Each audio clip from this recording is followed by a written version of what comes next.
Radhe guys, स्वागत है आपका मेरे YouTube चैनल जिसका नाम है श्री जी। आज मैं आपके साथ इस चैप्टर मार्फोलॉजी ऑफ फ्लावरिंग पर प्लांट्स की थर्ड पार्ट लेकर आई हूँ जिसका नाम है स्टेम। अब हमने पार्ट तो डिफाइन कर लिया था, ठीक है। उसमें हमने क्या पढ़ा था, रूट। अगर हम plant morphology of flowering plants की बात करें तो ये डिफरेंट डिफरेंट रीजन्स में हम बात कर चुके हैं कि अभी तक हमने केवल रूट सिस्टम शूट सिस्टम के बारे में पढ़ा कि नॉर्मल वे में, लेकिन रूट्स हमने पूरी पढ़ ली थी। अब मैं जो आपको पढ़ाने जा रही हूँ वो है स्टेम, या हम जो पढ़ने जा रहे हैं वो है स्टेम, ठीक है। किसी भी तरीके से इस बात को आप ले सकते हैं कि जो हम पढ़ने जा रहे हैं, जो मैं पढ़ाने वाली हूँ वो क्या है, ठीक है। तो देखते हैं, आज शुरू करते हैं आज का टॉपिक जिसका नाम है द स्टेम, ठीक है। अगर हम बात करें तो स्टेम क्या है, the stem is the ascending part of axis bearing branches.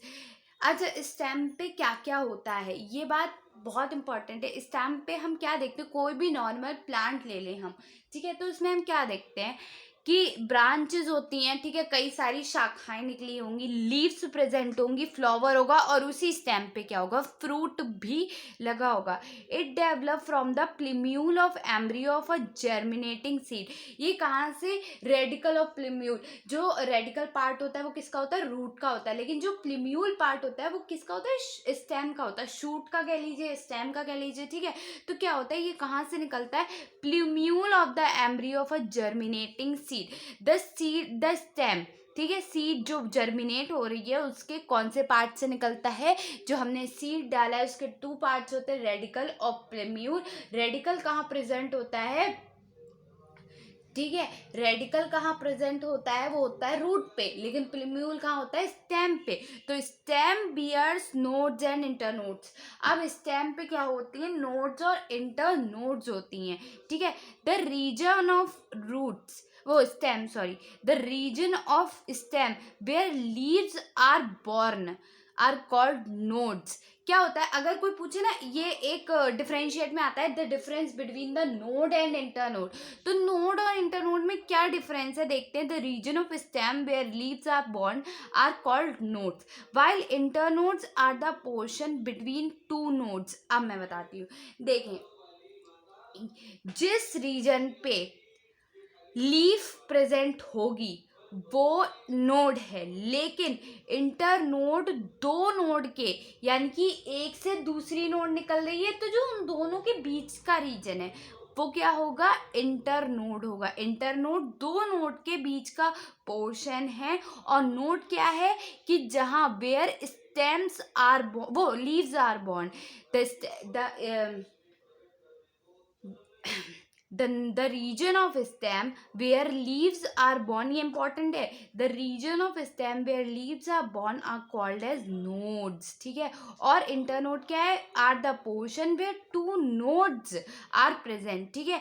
दो nodes के बीच का, present between two nodes, दो nodes के बीच का जो region है वो कहलाता है, क्या कहलाता है, नो इंटर नोड, ठीक है। अब हम आगे बढ़ते हैं। अब क्या, इतना तो हमने पढ़ लिया, ठीक है।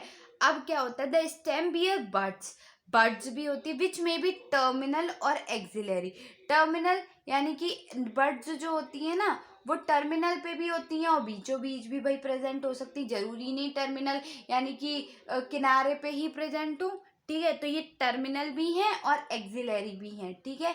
तो स्टेम पे अभी तक हमने क्या पढ़ा है, स्टेम पे प्रेजेंट होते क्या, नोड्स और इंटरनोड्स। नोड्स जो होते हैं वो लीव्स के, the stem on the leave surface, leaves where leaves are born, जहाँ जिस फेस पे या जिस पे लीव्स बॉर्न होती हैं, स्टेम के पार्ट पे जिस रीजन पे स्टेम के लीव्स होती हैं, बॉर्न होती हैं, वो क्या कहलाता है, नोड कहलाता है। लेकिन इंटरनोड वो रीजन है प्रेजेंट बिटवीन टू नोड्स के बीच का जो रीजन है वो कहलाता है इंटरनोड, ठीक है। उसके बाद क्या, द स्टेम बियर बड्स विच में बी टर्मिनल और एक्सिलरी। क्या है, स्टेम पे बड्स होती हैं जो टर्मिनल भी होती है, एक्सिलरी, टर्मिनल का मतलब किनारे और एक्सिलरी का मतलब एक्सिल पे, ठीक है। उसके बाद क्या है, stem is generally green when young, जब वो भाई यंग होती हैं, ठीक है, तो कैसी होती है, ग्रीन ग्रीन होती है, लेकिन बाद में कैसी हो जाती हैं, काली, वो ब्राउन पड़ जाती हैं। क्यों पड़ जाती हैं ब्राउन? क्योंकि क्या होता है, often become woody and darken brown, woody हो जाती हैं, उसके जो सेल्स होते हैं वो यंग, लेटर ऑफ्टन बिकम, बाद में कैसी हो जाती है स्टेम, ब्राउन, और कैसी हो जाती है, वुडी। ठीक है, पहले बहुत सॉफ्ट होगी, उसके बाद कुछ जब वो बड़ा होने लगेगा प्लांट, या बहुत शाखाएं निकल आएंगी उसकी, तो कैसे हो जाएगी, ब्राउन और वुडी। ठीक है, मॉडिफिकेशन ऑफ स्टेम, अगर हम स्टेम की मॉडिफिकेशन की बात करें, ठीक है, तो क्या the stems may not always be typical like what we are expected to be, what they are, हम वैसे नहीं सोचते हैं जैसे स्टेम होती है, वैसी होती नहीं है। Stems are modified to perform different function, stems भी डिफरेंट फंक्शंस परफॉर्म करती है। अब वो हम बताएंगे कि कैसे। ठीक है, अंडरग्राउंड स्टेम पहला टाइप है अंडरग्राउंड स्टेम। अंडरग्राउंड स्टेम के जो वो है वो क्या है, देखते हैं। अंडरग्राउंड स्टेम, द स्टेम्स, वो सॉरी, अंडरग्राउंड स्टेम्स कौन सी होती हैं, the stem of potato, ginger, आलू एक स्टेम है जिसपे नोट्स देखी होंगी आपने, आई थिंक सफेद सफेद सी प्रेजेंट होती हैं। ठीक है, जिंजर, टर्मेरिक, हल्दी में भी होती हैं, जिमीकंद और कोलोकेशिया आर मॉडिफाइड। ये क्यों मॉडिफाइड की गई है, to store food in them, ये क्यों मॉडिफाइड की गई है, कोलोकेशी टू स्टोर फूड, अगर ये आए कोलोकेशी इज मॉडिफाइड टू, तो क्या लिखेंगे आप, स्टोर फूड। ठीक है, पहला टाइप हो गया आपका अंडरग्राउंड स्टेम। ठीक है, नेक्स्ट देखते हैं क्या है, वो है स्टेम टेंडल। अब स्टेम पे टेंडल और थॉर्न्स प्रेजेंट होते हैं, तो टेंडल, द डिफरेंस बिटवीन, एक क्वेश्चन ये भी आ सकता है, the difference between tendril and thorn. ठीक है, सॉरी पहले ये पढ़ लो, they also act as organ of perennation to tide over, अच्छा, पेरिनेशन टू टाइड ओवर, किसके, कंडीशन फेवरेबल फॉर ग्रोथ, ये अपने आप को ढाल लेती हैं, किसके, एनवायरनमेंट के अकॉर्डिंग ढाल लेती हैं, ये कुछ होने नहीं देती, किसे, खुद को कुछ नहीं होने देती, एनवायरनमेंट जमीन के अंदर होती हैं। ठीक है, तो ये एनवायरनमेंट के अकॉर्डिंग अपने आप को ढाल लेती हैं। ठीक है, उसके बाद तो यही है कि दे आर पेनेशन, सॉरी क्या है, perennation to tide over condition unfavourable for growth. ठीक है, अनफेवरेबल कंडीशन में भी ये ग्रो कर जाती हैं। ठीक है, उसके बाद देखें stem tendril which develop from axillary buds. ठीक है, स्टेम टेंडल कहाँ से उगता है, स्टेम टेंडल जो उगता है वो होता है कहाँ से, एक्सिलरी बर्ड से, और और कैसा होता है, सिलेंडर, पहले तो वो सिलेंडर शेप का है, और स्पाइरली कॉइल, और कॉइल्ड होता है, and help plant to climb such as in gourd. ठीक है, और क्या करता है, हेल्प करता है प्लांट को, किसके लिए, क्लाइम, सच एज, क्लाइम का मतलब ऊपर चढ़ने के लिए, such as gourds, cucumber, pumpkin, watermelon and grape vines. देखा है ना, इनकी नीचे नीचे आती हैं, ऊपर से नीचे आ जाती हैं, तो ये इसीलिए हेल्प करता है। ठीक है, तो ये हो गया टेंडल। अगर कोई पूछे तो क्या है, ये एक्सिलरी बर्ड्स होती हैं जो क्या करती हैं, सिलेंडर होती हैं, स्पाइरली होती हैं, कॉइल होती है, और हेल्प करती हैं प्लांट को क्लाइंब करने के लिए, सच एज इन गॉड्स की मतलब एग्जाम्पल क्या है, कुकुम्बर है, पंपकिन है, वाटरमेलन है। ठीक है, नेक्स्ट देखें तो क्या है, नेक्स्ट है थॉर्न्स। अभी तक हमने टेंड्रल्स पढ़ा, अब थॉर्न्स, तो इसमें भी axillary birds of stem may also get modified into woody straight and pointed thorns. क्या सीधी हो जाती हैं, सीधी, पॉइंटेड हो जाएंगी, वुडी हो जाएंगी, और स्ट्रेट हो जाएंगी। अभी तक कैसा था, स्पाइरली, सिलेंड्रिकल, ठीक है, हो जाती है ना, घुमावदार हो जाती हैं, तो वो किस किस में होती हैं, तो अगर हम ये पूछे कि टेंडल्स किस में प्रेजेंट होती हैं, तो वो तो हो गया किस में, कुकुम्बर, पंपकिन और वाटरमेलन एंड ग्रेप वाइन्स में, इनमें। ठीक है, उसके बाद अगर थॉर्न्स की बात करें तो वो दो प्लांट्स में, ये एक्सेप्शन है, मतलब अपने नोट्स में लिख लेना, thorns are found in many plants such as citrus और बोगनवेलिया। सिट्रस और बोगनवेलिया में फाइंड होते हैं, ठीक है। उसके बाद ये क्या करते हैं, थॉर्न्स क्या करते हैं, they protect plant from browsing animals से बचाते। थॉर्न्स जो कांटेदार निकल आते हैं ना उस पे, मतलब कांटे होते हैं, ठीक है, वो क्या होते हैं, थॉर्न्स होते हैं, वो जो इस पे सिट्रस और बोगनवेलिया पे प्रेजेंट होते हैं। ये प्रोटेक्ट करते हैं किसको, प्लांट्स को। किससे प्लांट्स को प्रोटेक्ट करते हैं, ब्राउजिंग एनिमल्स से, ठीक है। Some plants of arid region, अब इसमें और एक्सेप्शन है, ठीक है। क्या, some plants of arid region, अगर हम एरिड रीजन के प्लांट्स की बात करें तो मॉडिफाइड देयर स्टेम। अब उनकी स्टेम कैसे, अभी हमने क्या पढ़ा था कि सिलेंड्रिकल है, स्पाइरली कॉइल्ड है, फिर वो कैसी हो गई कि स्ट्रेट हो गई, ठीक है, बुड्डी हो गई, स्ट्रेट हो गई, और पॉइंटेड थॉर्न्स निकला है, पॉइंट निकला है, उसको हमने थॉर्न्स कह दिया, ठीक है। लेकिन अब जो हम पढ़ रहे हैं वो फ्लैट चपटी हो जाती है, फ्लैशी गिजगिजी सी हो जाती है, और सिलेंड्रिकल स्ट्रक्चर ले लेती हैं। क्या कर लेती हैं, सिलेंड्रिकल स्ट्रक्चर ले लेती हैं। तो वो कैसे, इसके भी दो एग्जाम्पल हैं। तो इस एरिड रीजन, अगर कोई पूछे कि एरिड का मतलब होता है ड्राई रीजन, की जो ड्राई रीजन में निकल रही हैं वो, तो इनमें कौन कौन सी है, ओपेंशिया एंड यूफोर्बिया, ये एग्जाम्पल है इसके, ओपेंशिया और यूफोर्बिया की। जो अगर कोई पूछे the stem of arid reason तो कैसी होती हैं, पहले तो वो फ्लैटेंड होती हैं, फ्लैशी होती है और सिलेंड्रिकल होती है, और एग्जाम्पल इसके क्या है, यूफोर्बिया और ओपेंशिया, ठीक है। अब इसमें क्या होता है, दे कंटेन क्लोरोफिल, इनमें क्या होता है, क्लोरोफिल होता है, एंड कैरी आउट फोटोसिंथेसिस, और क्या करते हैं, ये फोटोसिंथेसिस करते, क्या है कि ये जो हैं वो क्या कर रहे हैं कि दे कंटेन क्लोरोफिल। अब जो ये वाली एरिड रीजन के स्टेम्स हैं वो क्या कर रही हैं, इनमें क्या होता है कि क्लोरोफिल होता है और फोटोसिंथेसिस करती हैं। अब अगर हम बात करें underground stems of such plant such is grass, अगर हम ग्रास की बात करें और strawberry, spread to new niches का मतलब होता है habitat, and when older parts died new part plant form. अगर इसमें क्या होता है कि देखो, underground stem of some plants, कुछ प्लांट की स्टेम कैसी होती है, जैसे ग्रास ले लो, स्ट्रॉबेरी ले लो, तो स्प्रेड टू न्यू नए नीच फॉर्म, नए एरिया में ये फॉर्म हो जाती है, नए हैबिटेट में फॉर्म हो जाती है, एंड वेन अगर ये पुराने पार्ट इसके डाइड हो जाते हैं तो नए पार्ट प्लांट फॉर्म हो जाता है आसानी से, ठीक है। इन प्लांट, अब एग्जाम्पल एक और है, in plant like mint and jasmine, a slender lateral branch arise from base of main axis।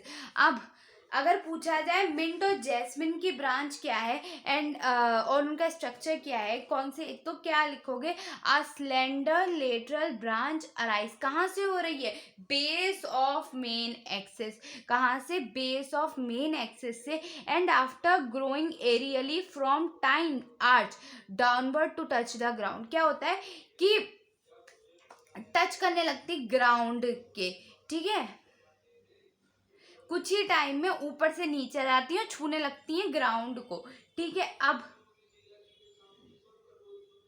Lateral branch है, ठीक है। अब देखिए दूसरी lateral branch, a lateral branch with short internode. अब देखो ये कहाँ है, लेटरल ब्रांच थी किसकी, अ lateral branch arise from base of main axis, लेकिन अब जो आ रही है लेटरल ब्रांच वो किसकी आ रही है, lateral branch with short internode and each node bearing a rosette of neat and a tuft of root. क्या हो, लीव्स भी हो और रूट भी हो, टफ्टो, रूट का टफ्टो, ठीक है। इज फाउंड इन, कहाँ मिलती है वो, एक्वाटिक प्लांट। अगर हम रूट की बात करें, वो स्टेम की बात करें कि एक्वाटिक प्लांट में कौन सी स्टेम मिलेगी, तो क्या करेंगे, a lateral branch with short internode and each node bearing a rosette of leaves, यानी कि रोजेट का मतलब है एक बंडल, लीव्स का एक bundle, and a tuft of roots, और क्या हो, टफ्टो, रूट का, जैसे गुलदस्ता देखा है ना, नीचे नीचे उसकी डंडी आ जाती है, ऊपर फूल, तो ऐसे ही उसको बीच से बांध दो तो जो उसका नीचे का पार्ट समझ लो कि रूट है और ऊपर का पार्ट समझ लो कि लीफ का बंच है, तो क्या हो गया, एक टफ्ट हो गया रूट का। तो इस फाउंड वो सॉरी टफ्ट हो गया लीफ और रूट का, और क्या हो गया फाउंड इन और ये कहाँ मिलती है एक्वाटिक प्लांट्स। अगर ये आए कि अगर ऐसे आ जाए lateral branch with short internode and each node bearing a rosette of leaf and tuft of roots is found in, तो कहाँ पे फाउंड होता है एक्वाटिक प्लांट में, कहाँ से एपिस्टिया इकॉर्निया। याद रखना है, एग्जाम्पल्स बहुत इंपॉर्टेंट है, बहुत सारे एग्जाम्पल आ चुके हैं, कंफ्यूज मत होना, ठीक है। अब in banana, pineapple and chrysanthemum, ठीक है, the lateral branch originated from the basal and underground portion of main stem, ठीक है। अभी देखो ये हो गई अंडरग्राउंड स्टेम, एक स्टेम, फिर lateral branch arise from base of main axis, फिर a lateral branch with short internode है, ठीक है, इतनी। और लास्ट वाली है क्या, the lateral branch originated from basal and underground portion of main stem, क्या करेगी ग्रो, ये हो गई कितनी तरीके की हो, 1 2 3 और 4 तरीके की स्टेम हो गई, ठीक है।